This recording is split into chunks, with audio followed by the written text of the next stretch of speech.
A field coordinator in Syria is a very challenging position. Number one, I was responsible for managing all our staff's safety and well-being on the field and then in the offices as well.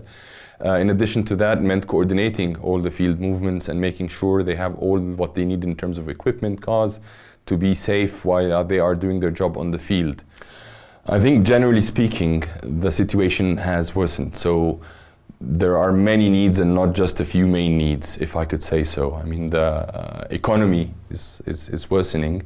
Accordingly, the infrastructure, provision of fuel, energy in general, food, the hospitals, medical services, everything has been deteriorating. So the needs are vast, immense. We are trying our best to deliver what we can, but unfortunately it's not enough. A particular thing is also the amount of destruction you see when you go from one place to another, one city to another, or on any road. It's unbelievable, and definitely that means that lots of people have lost their homes, moved around, but then also many others are quite resilient, and this is one of the things that impressed me about the Syrian population in general, the resilience with which they faced their problems and the very dire situation. One thing I've noticed is that wasn't there maybe when I first arrived to Syria is the level of desperation that people have arrived to. So it's sad to see. However, many are still trying to maintain their life and still want to be part of this country, and they don't want to leave.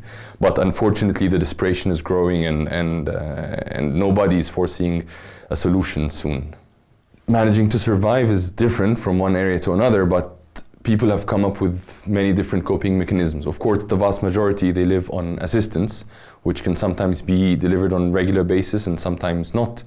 But they still manage to maintain, let's say, a minimum basic standard of living, which is still better for many than leaving their country or leaving their homes despite the destruction they have witnessed. The Syrian Arab Red Crescent is our main partner in Syria, and most of our activities are done jointly with the Syrian Arab Red Crescent. And I have to say, we rely on them a lot to understand even better what's going on and improve our response.